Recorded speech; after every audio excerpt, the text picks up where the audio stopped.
Hello and welcome to Kanai the divine world. आज हम अपने चक्रों को समझेंगे।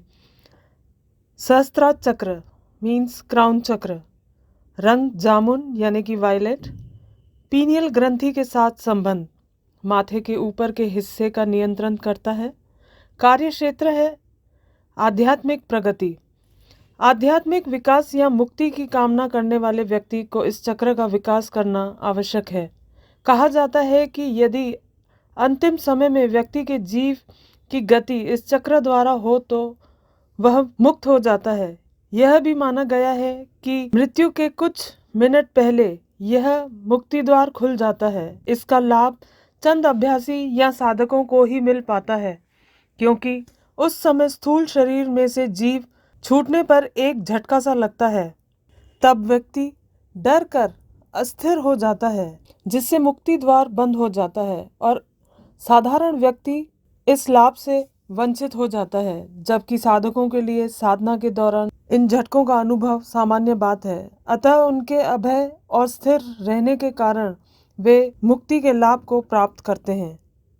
अब जो हमारा नेक्स्ट चक्र है वो है आज्ञा चक्र मीन्स थर्ड आई चक्र, रंग नीला यानी डार्क ब्लू, पिट्यूटरी ग्रंथि के साथ संबंध।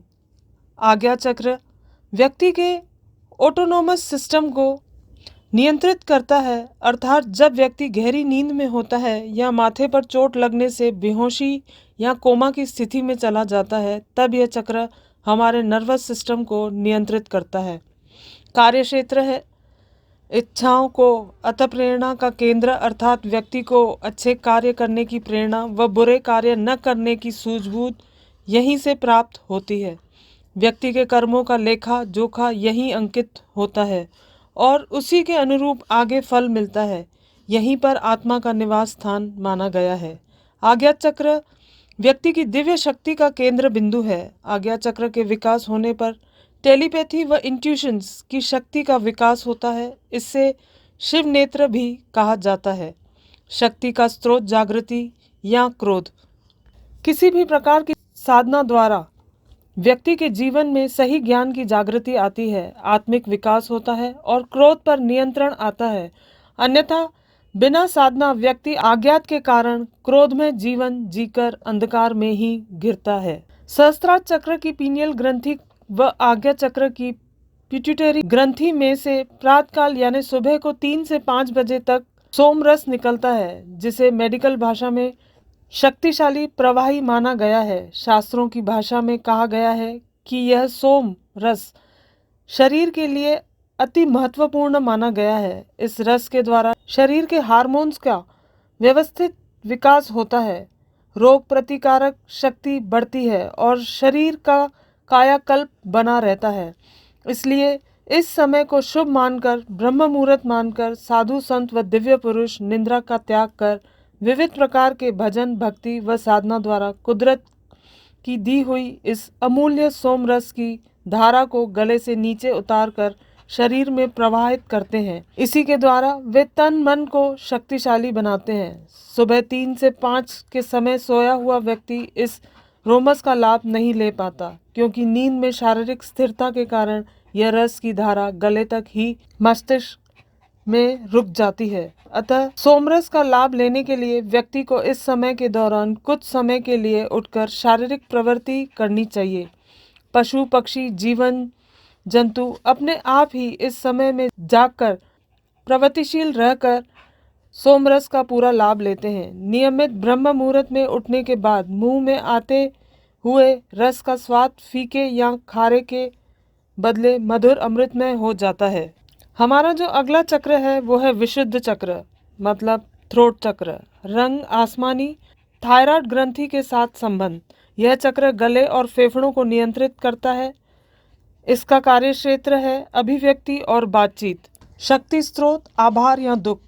साधक या सज्जन व्यक्ति सदैव आभार व गुणगान की अभिव्यक्ति द्वारा सुख के सागर में तैरते रहते हैं, जबकि सामान्य व्यक्ति सदैव दुख की अभिव्यक्ति का आनंद प्रदान करके के सागर में डूबते रहते हैं। विशुद्ध चक्र का संबंध आकाश तत्व स्काई एलिमेंट से है। आकाश तत्व के असंतुलित होने पर त्रिदोष होता है। वात, पित्त और कफ की अधिकता के कारण व्यक्ति खांसता रहता है। ऐसा तभी होता है जब व्यक्ति अपने अंदर आए हुए विचारों व अनुभूतियों को कह भी नहीं सकता, सह भी नहीं सकता और रह भी नहीं सकता। नेक्स्ट आता है अनाहत चक्र, हृदय चक्र, हार्ट चक्र। रंग हरा, थाइमस ग्रंथि के साथ संबंध। यह चक्र हृदय, फेफड़ों, लीवर और रक्त संचार पद्धति को नियंत्रित करता है। कार्यक्षेत्र है प्रेम व भावनाओं का केंद्र। प्रेम ही व्यक्ति के जीवन का मूल आधार है।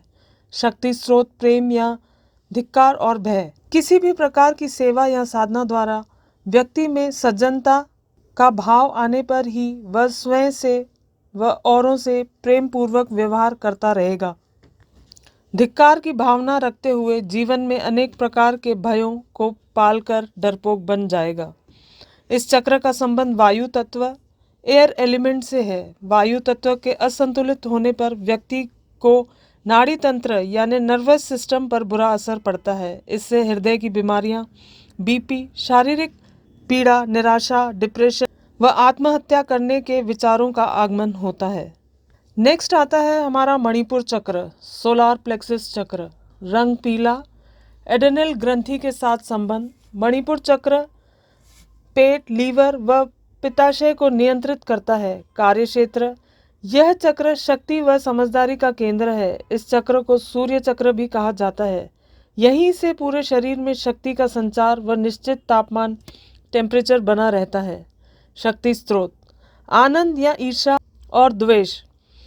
आधुनिक वैज्ञानिक युग में विचारों के अधिक दबाव व सोच के कारण व्यक्ति अधिक बुद्धिमान तो बनता जा रहा है, परंतु वह शायद अपनी समझदारी को खोता जा रहा है। तभी तो ईर्ष्या व द्वेष के चक्कर में आकर व्यक्ति अपने वास्तविक स्वरूप आनंद को भूलता जा रहा है। इस चक्र का संबंध अग्नि तत्व, फायर एलिमेंट से है। अग्नि तत्व के असंतुलित होने से गर्मी संबंधी रोग होते हैं। चमड़ी रोग, रक्त संबंधी बीमारियां, दस्त व उल्टियां, डायरिया एंड वॉमिटिंग, अपचा, इंडाइजेशन, डायबिटीज, मधु, प्रमेह, एसिडिटी, गैस आदि। चमड़ी के गोरेपन के लिए, मुहासों, पिंपल्स को दूर करने के लिए, वजन बढ़ाने या घटाने के लिए, किसी भी प्रकार की एलर्जी व इन्फेक्शन को दूर करने के लिए, किसी भी प्रकार की खाने पीने की रुचि या अरुचि के लिए मणिपुर चक्र पर ही अधिक रेकी शक्ति दें। नेक्स्ट है स्वादिष्ठान चक्र, हरा चक्र। रंग नारंगी, गोनेट ग्रंथि के साथ संबंध। यह चक्र जनन अवयवों को नियंत्रित करता है। कार्यक्षेत्र, यह चक्र जातीय शक्तियों व भावनाओं का केंद्र है। स्त्री पुरुष के आकर्षण व सेक्स का यह केंद्र है। शक्ति स्रोत, आत्मसर्जन या संसार सर्जन। व्यक्ति या तो संयमित होकर अपना आत्मविश्वास करता है या सेक्स व उसके विचारों द्वारा संचार का सर्जन करता रहता है। इस चक्र का संबंध जल तत्व, वाटर एलिमेंट से है। जल तत्व के असंतुलित होने से कफ व सर्दी संबंधित रोग होते हैं। मूत्र दोष, पेशाब की मात्रा बहुत कम या अत्यधिक आना, नींद में पेशाब आना, शरीर में सूजन होना, पुरुषों की जनन अवयवों की तकलीफें, स्त्रियों की जनाना तकलीफें, गायनिक प्रॉब्लम्स, संतान उत्पत्ति की तकलीफ, सेक्स की तकलीफें आदि। अब जो हमारा नेक्स्ट चक्र है वो है मूलाधार चक्र, मीन्स रूट चक्र। रंग लाल, सुप्रारेनल ग्रंथि के साथ संबंध। किडनीज, ब्लैडर व रीढ़ की हड्डी को नियंत्रित करता है। कार्यक्षेत्र, यह चक्र शारीरिक शक्ति, स्थिरता, सर्जन शक्ति, कुंडलिनी शक्ति का केंद्र है। यहाँ शारीरिक शक्ति के अर्थ रीढ़ की हड्डी व अन्य हड्डियों को स्थिर रहने की शक्ति प्रदान करता है। इंद्रियां यहाँ पर होने से व्यक्ति की सर्जन शक्ति का आधार यहीं पर है। शक्ति स्रोत, चेतना और स्फूर्ति या जड़ता और स्तुति।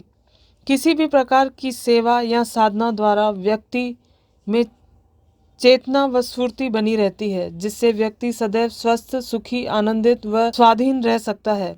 अन्यथा स्तुति के कारण जड़वत जीवन जीकर अस्वस्थ, दुखी, असंतोषी व पराधीन होकर रह जाता है। इस चक्र का संबंध पृथ्वी तत्व, अर्थ एलिमेंट से है। पृथ्वी तत्व के असंतुलित होने से शरीर में जड़ता आती है, मन उदास रहता है, शरीर भारी भारी सा लगता है, हड्डियों संबंधित रोग होते हैं। किसी भी प्रकार की हड्डियों की तकलीफ का केंद्र या जड़ यहीं पर है।